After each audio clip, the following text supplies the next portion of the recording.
2023 UPSC question. Affirmative action draws as much strong criticism as strong support, analyzing the statement in the context of equality.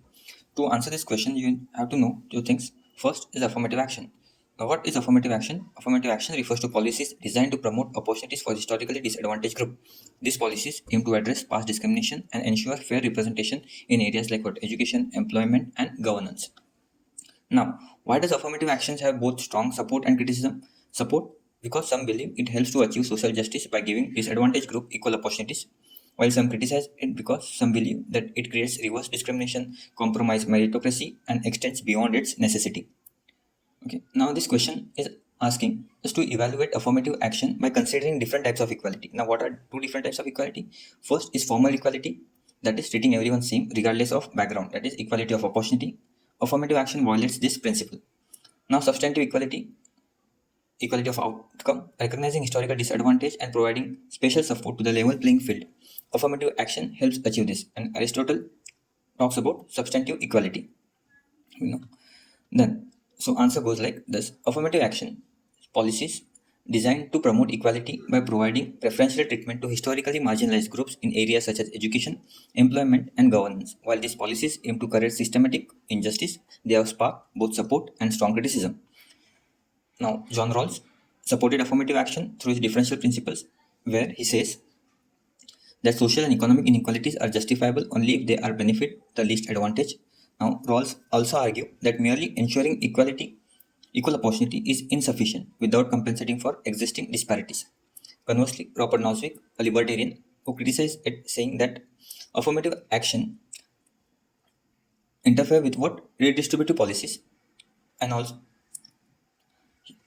he argued that redistributive policies interfere with the individual freedom and meritocracy. He believed in minimal state where the individual succeed based on the abilities without state imposed interventions.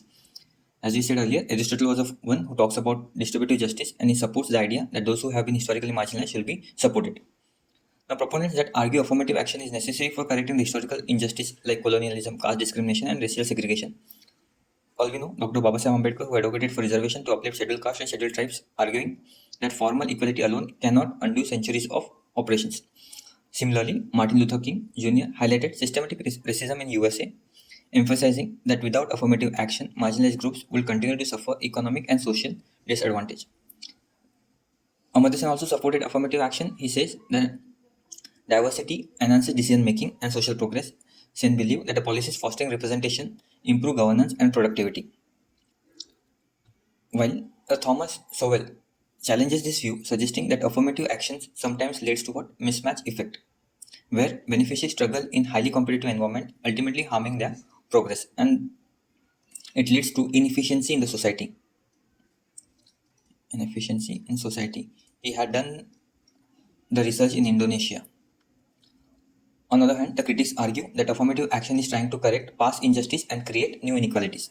For example, Alan Bloom is an American philosopher. He argues that affirmative action compromises academic and professional standards, favoring identity over merit. Now, USA Supreme Court Justice Clarence Thomas, he contends that affirmative action perpetuates dependency rather than empowerment.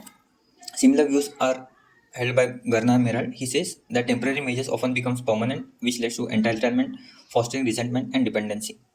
Milton Friedman is also against affirmative action. He says that affirmative action distorts free market efficiency by prioritizing social objectives over productivity. He believed in equality of opportunity rather than state-imposed quotas.